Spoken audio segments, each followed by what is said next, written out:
Right now I'd like to talk about the legislative branch of the U.S. federal government. As we know, the legislative branch is one of three branches. The executive and the judicial branch are the other two. The legislative is one of the most visible.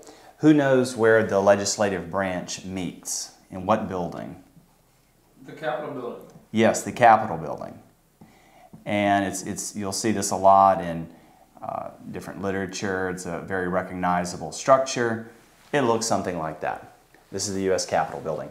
Now, how many different divisions are there within the legislative branch? There's two. You have the Senate, which has 100 members, and then you have the House of Representatives, which has 435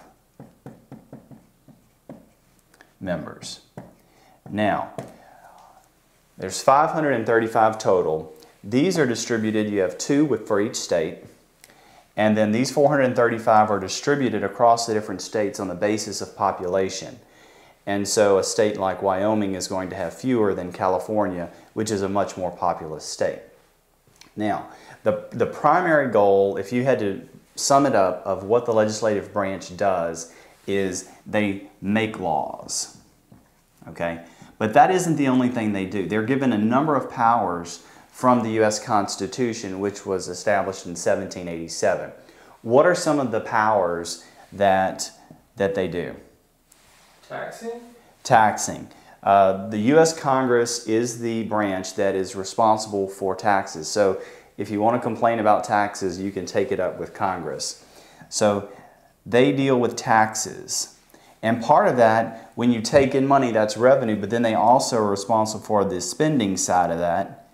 And so spending, because they come up with the federal budget. And so all the money that gets spent, Congress is the one that decides where it gets spent. What are some other things that they are responsible for? They can declare war. Congress is the only body that is authorized to declare war.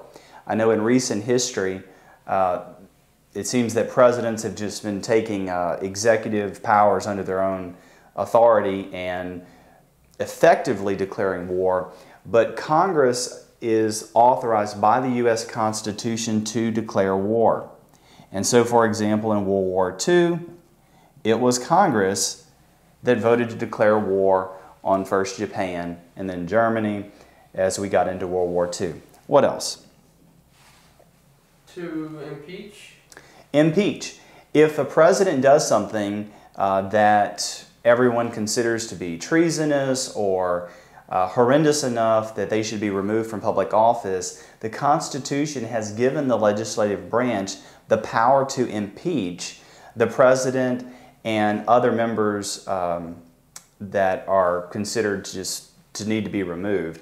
Now, the House of Representatives can hold a vote to impeach, and then the Senate will have a separate trial on the impeachment, and it's got to go through both houses of Congress to be able to remove an officer from their position. What else? Treaties? Treaties. The Constitution establishes the president as the person that is authorized as an American to go to other countries and deal with their leaders and try to make foreign treaties. But once the president comes back, Congress is the one that has to vote to approve those treaties. And again, there's a check and balance there. The president can initially negotiate it because it's better to have one person sitting across the table and making those negotiations. But Congress has oversight to make sure that that treaty is in a way that the American people are going to agree with. What else? They define jurisdiction? The Congress has the authority to set jurisdiction. And so there's been some talk, in fact, of passing legislation and saying that the courts can't touch this. Congress can say that a certain area is off limits to the judiciary. And so while the judiciary has judicial oversight and judicial review over the laws that Congress passes, it is permitted by the Constitution for Congress to say that hands off, and the judiciary has no authority to deal with something. And so they set the jurisdiction of the courts. Any others? As you can see, the primary focus is to make laws, but there are a lot of other very important things that the legislative branch is responsible for. And sometimes when you think that, a lot of stuff, there's conflict and gridlock, it's because you have these two houses, the House of Representatives and the Senate. And something has to go through both houses to be able to become legislation, for a treaty to come in effect. And another thing is to confirm appointments. When the president appoints his his cabinet officers, if Congress doesn't like those cabinet officers, they can vote not to confirm the appointment.